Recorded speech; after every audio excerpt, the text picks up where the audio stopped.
जब भी कभी मार्केट एक ट्रेंड में बना हो और ट्रेंडिंग मार्केट में भी अगर हम बहुत देर तक सस्टेन नहीं हो पा रहे हैं, फिर चाहे हम इंडेक्स में हमने ट्रेड ले रखा है या फिर हम बात करें किसी पर्टिकुलर स्टॉक में, इसका एक मेजर रीजन हो सकता है हम अगेंस्ट द ट्रेंड जाके काम कर रहे हैं। और जैसा कि हम और आप जानते हैं, मार्केट में टिकने का लंबे समय तक एक ही रूल है, ट्रेंड इज फ्रेंड, या फिर ये बहुत ही कॉमन आपने ये कहावत सुनी ही होगी। तो ऐसे में सिर्फ इस सोच के साथ अगर हमने कभी भी काम किया, अब तो बहुत गिर चुका है, यहाँ से बाय कर लेते हैं, या फिर अब तो बहुत बढ़ चुका है, यहाँ से शॉर्ट कर लेते हैं, और तब तक लेवल्स टूटे नहीं होते, तो कई बार या फिर मैक्सिमम टाइम हमारे लिए बैकफायर का काम करता है। तो ऐसे में कुछ ऐसा ही हुआ है इस वीक, यानी मार्केट धीरे धीरे अपने अप ट्रेंड की जर्नी को कंटिन्यू करता गया, मार्केट में रिवर्सल आ गया, और लेकिन हम धीरे से धीरे हर हायर लेवल पे पुट सेल करते गए, और ऐसे में क्या हुआ, एक्सपायरी में भी ट्रैप होते हुए नजर आए। और अभी का जो डेटा बना है, जिस तरह से कैंडल बना है, वो भी हमें ये बता रहे कि मार्केट में और भी ऊपर के लेवल्स दिखाई पड़ सकते हैं। समझते हैं हर एक चीज़ को, लेकिन सबसे पहले पार्ट को कवर कर लेते हैं,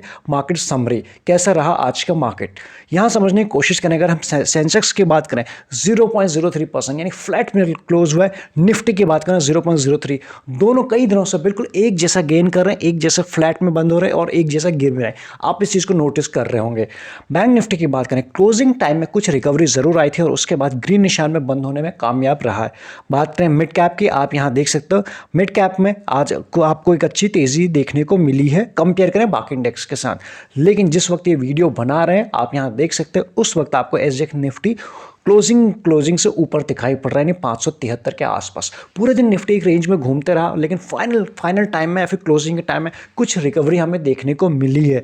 ऐसे में अगर हम बात करें ग्लोबल मार्केट के आज के दिन क्या रहा, डेक्स फुट से कह के अगर हम बात करें, ये आपको सीधा बिल्कुल फ्लैट नज़र आ रहे हैं, कहीं भी गिरावट वैसी नहीं दिखाई पड़ रही है जैसे अभी तक हमें एक हफ्ते पहले तक ग्लोबल लेवल पर या फिर इंडियन लेवल पर दिखाई पड़ रही थी। तो यहाँ से कुछ आपको ट्रेंड रिवर्स होते हुए दिखाई पड़ रहा है ग्लोबल लेवल पर भी। और इंडियन मार्केट की बात करें, यहाँ पर तो हमारी बात हो ही गई थी जब यहाँ से ट्रेंड रिवर्स हुआ था। इसका ओवरऑल मार्केट को अगर हम ब्रेथ को समझने की कोशिश करें, यहाँ आप देख सकते हो पिछले कुछ दिनों से ये एक अच्छा एडिया रेशियो आपको दिखा रहा है कंटिन्यूस बेसिस पे। इंडेक्स में वैसा मूव नहीं है, लेकिन स्टॉक्स की अगर बात करें, भरपूर एक्शन बना हुआ है। एक स्टॉक्स का नेम जिसमें कई सारे ऐसे आज स्टॉक्स थे जिनमें 8 से 9% की तेजी बनी हुई थी। 1100 से ऊपर जो शेयर है वो एडवांस में रहे, और डिक्लाइन की बात करें 695 के आसपास, जिसे आप अच्छा कह सकते हैं। इसके बाद अगर हम बात करें कहाँ थी तेजी, कहाँ थी वीकनेस, सेक्टर में जाकर देखने की कोशिश करें। आपको कुछ ही सेक्टर, अगर हम बात करें आईटी में आपको ज़रा से प्रॉफिट बुकिंग दिखाई पड़ी, फाइनेंशियल सर्विस एंड उसके फार्मा और एफएमसीजी, ये रहे कुछ। और आप उसके बाद भी अगर आप देखने की कोशिश करेंगे कितनी गिरावट है, 0.03, 0.02, 0.20, यानी कि सिर्फ मामूली सी गिरावट दिखाई पड़ रही है, सुस्त जिसे आप कह सकते हो। अदरवाइज ब्रॉडर मार्केट में आपको ग्रीन निशान ही दिखाई पड़ रहा है। फिर चाहे आप कहीं देख लीजिए कहाँ से ज़्यादा तेजी, पीएसयू बैंक में 2% से ऊपर ये सेक्टर तेज था, और उसके बाद आप यहाँ देख सकते हो रियलिटी में। तो ये रहे कुछ टॉप परफॉर्मिंग इंडेक्स की बात करें, फिर सेक्टर की बात करें। उसके बाद बात करें कौन रहे ऐसे मार्केट में आज के दिन गेनर। आप यहां देख सकते हो Asian Paint, Grasim, SBI life insurance top gainer की कैटेगरी में आज के दिन रहे। लूजर की अगर हम बात करें, DV slab, Titan, HDFC, Kotak Mahindra bank, ये रहे टॉप लूजर आज के दिन। नेक्स्ट अगर हम बात करें, इंडिया विक्स 22 के आसपास पहुंच गया था, वहां से कुछ शांत होते हुए दिखाई पड़ रहा है, जो मार्केट के लिए अच्छी बात है। साथ ही में अगर हम देखने की कोशिश करें, आज के दिन में 3% के आसपास कूल ऑफ हुआ है, और इसके बाद 16 के आसपास आ चुका है। कंफर्टेबल है, टेंशन की बात नहीं है। अगर ये और कूल ऑफ होता है तो मार्केट के लिए और भी अच्छी बात है, बट 22 से 16 आ चुका है, और यहाँ से और भी इसको ईज होने की इसकी संभावना यहाँ से दिखाई पड़ रही, प्रोबेबिलिटी दिखाई पड़ रही है। ये अच्छी बात हमारे लिए हो जाती है। साथ ही में अगर हम पुट कॉल रेशियो की बात करें, वो भी कंफर्टेबल है, उतने टेंशन के बाद उस लिहाज से नहीं है एज ऑफ नाउ। बात करें नेक्स्ट, आईपीओ कई सारे चल रहे हैं, तो सबसे दूसरे पार्ट के ऊपर चलते हैं, आईपीओ अपडेट के ऊपर क्या रहे। पहले आईपीओ की अगर हम बात करें, श्रीराम प्रॉपर्टीज़ की बात करें, ये जो आईपीओ टोटल सब्सक्राइब हुआ है अभी तक 4.60 के आसपास हुआ, और आपको अपनी जो हमारी पर्सनल राय यहाँ से बन रही थी इसमें कि इसमें अप्लाई नहीं करने का राय बन रहा है। जैसे कि आज हमने देखा था स्टार हेल्थ में, वैसे ही उसमें भी मना किया था कि, और उसमें जो डिस्काउंट पे लिस्टिंग होते हुए दिखाई पड़ी थी -6% के आसपास, तो वैसे ही इसमें भी अप्लाई नहीं किया। आपको टेलीग्राम पे बताने की कोशिश की थी। अगर आप टेलीग्राम का पार्ट नहीं बने, डिस्क्रिप्शन में आपको लिंक्स मिल जाएंगे, आप उसका पार्ट बन सकते हैं। दूसरे आईपीओ की हम बात करो, मेट्रो ब्रांड्स की बात करें, इसका फर्स्ट डे था और 0.27% टाइम से ये अभी तक सब्सक्राइब हुआ है। फाइनल थर्ड डे के डेटा के बाद ही इसमें कोई फाइनल डिसीजन डिसीजन लेंगे, बट एज ऑफ नाउ इसको जिस तरह से इसमें डेटा बनेगा आपको अपडेट करने की कोशिश करेंगे थर्ड डे के दिन। बात करें मैप माई इंडिया, ये एक ऐसा आईपीओ है जिसमें अप्लाई करने के हम सोच रहे हैं जितने भी फैमिली मेंबर है, बट वापस से वही कह रहे हैं आज के दिन अगर हम बात करें 6.16 टाइम ये सब्सक्राइब हुआ। थर्ड डे के डेटा के बाद ही इसमें भी कोई फाइनल डिसीजन लेंगे 2 से 2:30 बजे के बीच में, उसके बाद ही कोई भी डिसीजन लेंगे। बात करते हैं स्टॉक्स फॉर टुमारो जो हमारे लिए प्राइम फोकस पे रहने चाहिए नेक्स्ट वीक के लिए।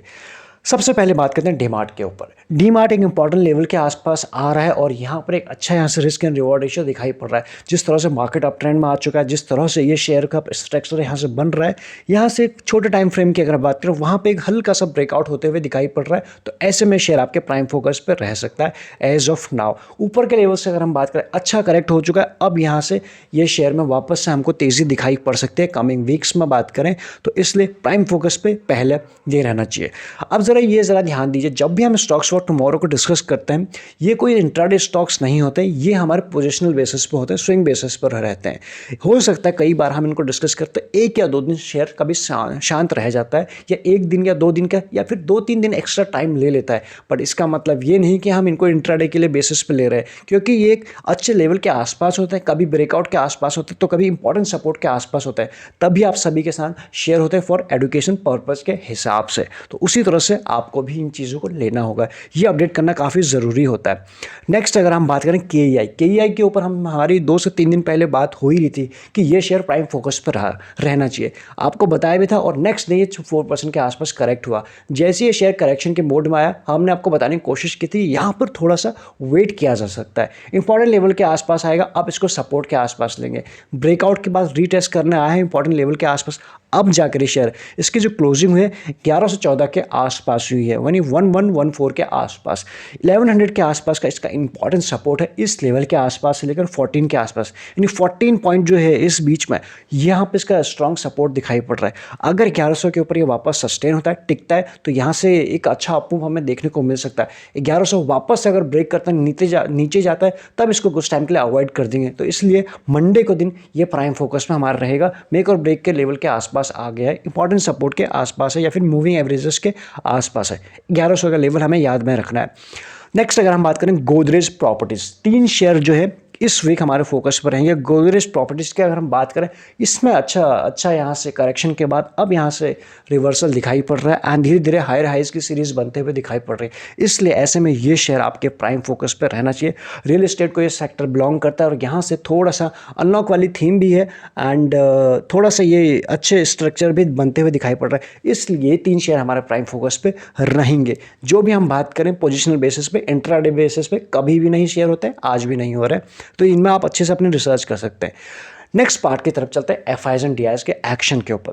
यहाँ क्या किया, 5 दिन का डेटा है आपके सामने, यानी 6 से लेकर 10 तक, यानी मंडे से लेकर फ्राइडे तक का डेटा आपके सामने है। 5 दिन एफआईज ने बेचा है, आप यहाँ देख सकते हैं, लेकिन 5 दिन डीआईज ने खरीदा है, ये भी आपको दिख रहा है।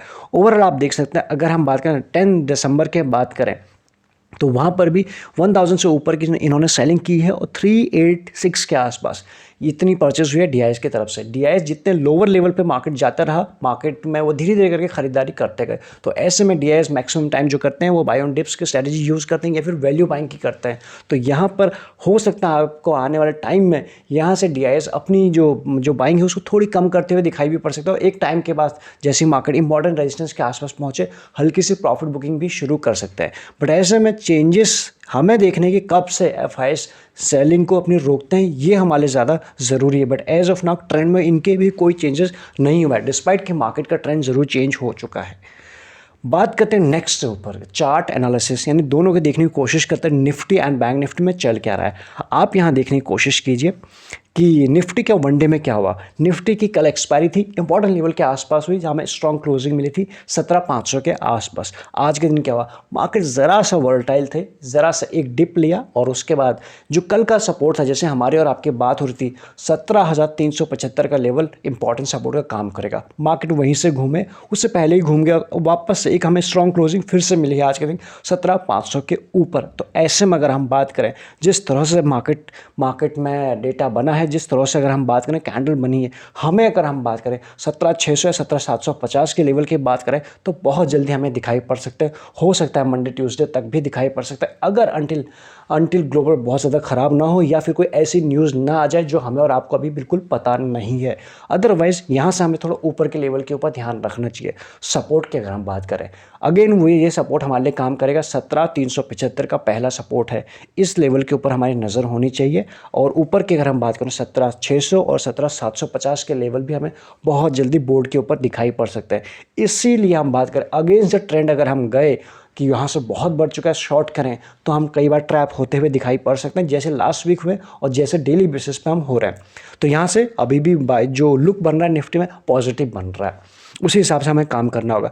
अगर हम बात करें बैंक निफ्टी में भी कुछ वैसा ही हुआ। बैंक निफ्टी ने इंपॉर्टेंट लेवल को ब्रेक नहीं किया। कल भी स्ट्रॉन्ग क्लोजिंग मिली थी 37K के ऊपर और आज भी जो क्लोजिंग मिली है 37,100 के ऊपर। आखिरी के घंटे में कुछ हमें रिकवरी दिखाई पड़ी थी बैंक निफ्टी में और ग्रीन में बंद हुआ है, जिसे आप कह सकते हैं ग्रीन में एंड हुआ है, अच्छी बात है। तो ऐसे में अगर हम बात करें 17,100 के ऊपर क्लोजिंग हुई, स्ट्रॉन्ग क्लोजिंग है। यहाँ से अगर हम बात करें हमें कम से कम एटलीस्ट 17,500 तक के लेवल दिखाई पड़ सकते हैं, 500-600 के बीच में। इन लेवल्स के ऊपर नेक्स्ट वीक हमारे नज़र होनी चाहिए बैंक निफ्टी के ऊपर। अदरवाइज 38,000 के भी लेवल के ऊपर ये भी लेवल आपको दिखाई पड़ सकते हैं, इनके ऊपर भी नज़र होनी चाहिए। तो ऐसे में बैंकिंग सेक्टर के ऊपर भी आप नज़र रख सकते हैं। अच्छे स्ट्रॉन्ग लेवल्स के ऊपर अच्छे स्टॉक्स जो स्ट्रॉन्ग लेवल सपोर्ट के आसपास मिल रहे हैं। तो कई सारी चीज़ें हमने इसमें कवर करने की कोशिश की। अगर आपको वीडियो अच्छा लगता है तो लाइक करें, बिल्कुल नहीं चाहिए। सब्सक्राइब नहीं किया तो बिल्कुल सब्सक्राइब कर सकते हैं। बाकी सारे इंपॉर्टेंट लिंक्स आपको मिल जाएंगे डिस्क्रिप्शन में। लगे यूजफुल तो आप ज्वाइन बटन भी कंसिडर कर सकते हो, आपको इजीली चैनल के ऊपर मिल जाएगा। Thank you so much.